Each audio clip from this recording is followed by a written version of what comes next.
title of this mini podcast is Quackery.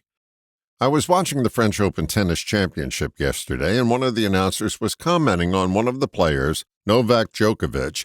He said he had a Spartan diet and pointed out that ex-football great Tom Brady, who was in the crowd, also followed a restricted diet. Then he added some of their dieting practices bordered on quackery. I thought the Grasshopper was going to hop into the announcer's booth and choke the guy, but stifled himself and offered me this.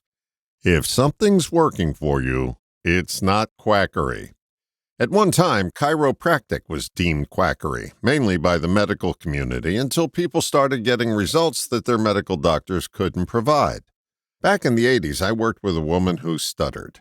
She had gone to psychologists, psychiatrists, and even went to a clinic that specialized in stuttering that cost her $10,000 and still got no relief. We did 2 sessions. Between our sessions, she visited with her psychiatrist and she told him about our first hypnosis session. He said, "That won't work, it's a bunch of mumbo-jumbo." We had our second and final session, and a few weeks later I got a letter from her telling me she got up and gave a speech to the Chamber of Commerce and spoke flawlessly. She and her friends and family were amazed because she could hardly get out 2 sentences beforehand without stuttering. If you judge something in your head is not workable without experiencing it, you'll join the Quackery Club and may miss out on something that'll help you. I wrote the following many years ago.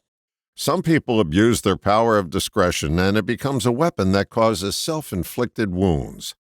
This is a way of saying that many people dismiss something out of hand because they judge it in their head. I agree that if someone told you that parrot saliva was the cure for arthritis, you probably would be justified to raise an eyebrow. But if there was a long documented history of people getting results with this method, you would be doing yourself a disservice if you didn't investigate further, especially if you had arthritis. So let's pretend that you saw an ad for a product in Parade magazine, and then you hobbled down to GNC and bought the product called Polyspittle because you were curious. You took it home, and then you chose not to use it. It seems counterintuitive, but the reality is lots of people do that. It's the next piece of behavior that's mind-boggling and counterproductive. You hop on your computer and you dash off a nastygram to the manufacturer saying, "This stuff couldn't possibly work," and add how disappointed you are. Question: what's wrong with this picture? Answer: you judged it in your head. No one's claiming that you're not entitled to an opinion. We all have them. But when you put the onus on someone else because your untested belief won't allow you to take the recommended action, whose problem is that? This type of head judging has no bearing on IQ.